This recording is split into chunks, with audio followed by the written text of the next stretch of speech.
A ditadura militar no Brasil foi um movimento conservador que tinha por objetivo modernizar o país sem alterar as estruturas sociais. É o que a gente chama de modernização conservadora. Mas e aí?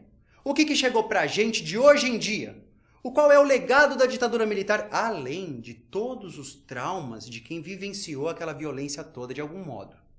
O Brasil passou por muita mudança durante a ditadura.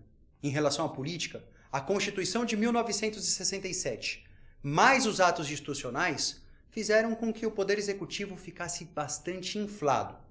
O governo escolhia quem vivia e quem morria. E isso deixou uma marca na forma como a gente entende a segurança pública.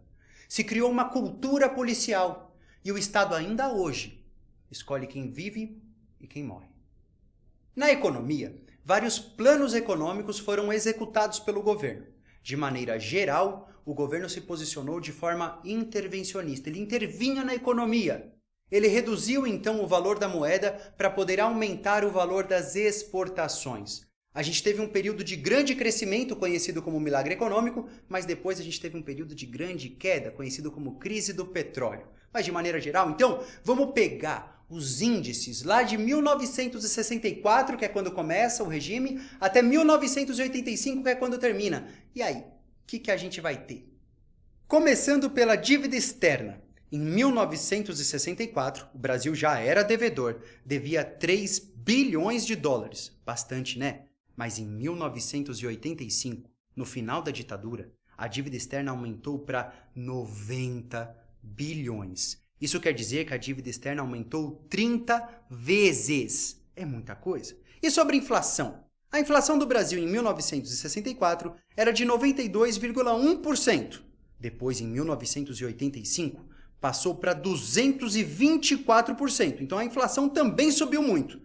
Então vamos falar do PIB, o Produto Interno Bruto, né? Um ótimo indicador para entender se o Brasil cresceu ou diminuiu economicamente falando. Em 1960, foram 9,4% de crescimento.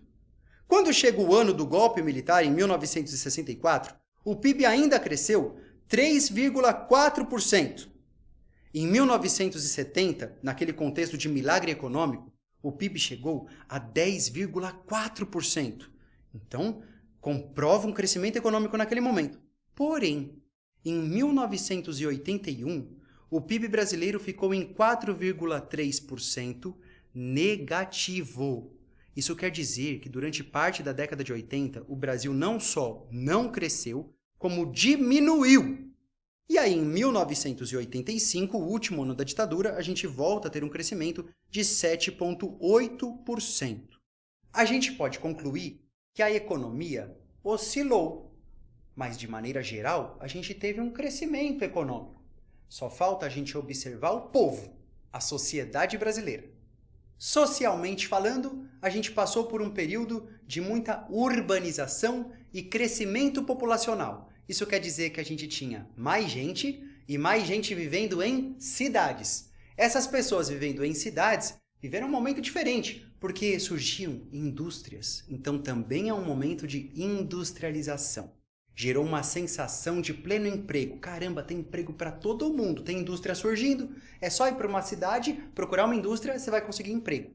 Agora, a qualidade desse emprego já é duvidosa, porque numa época em que a greve é proibida, que o sindicato é perseguido, como é que o trabalhador vai lutar por uma condição melhor de vida? Fica difícil.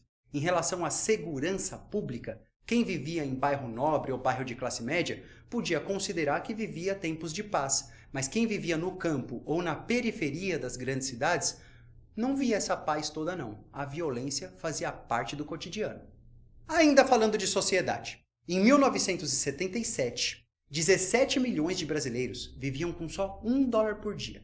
Poucos anos depois, em 1983, sabe quantos brasileiros viviam com só $1 por dia? 30 milhões. Isso quer dizer que mais pessoas ficaram pobres. Ora, isso significa concentração de renda. A economia do Brasil cresceu. A elite enriqueceu. Mas a população pobre brasileira ficou ainda mais pobre. E aí, curtiu o resumo? Então se inscreve no canal do Se Liga Nessa História que vem muito mais pela frente.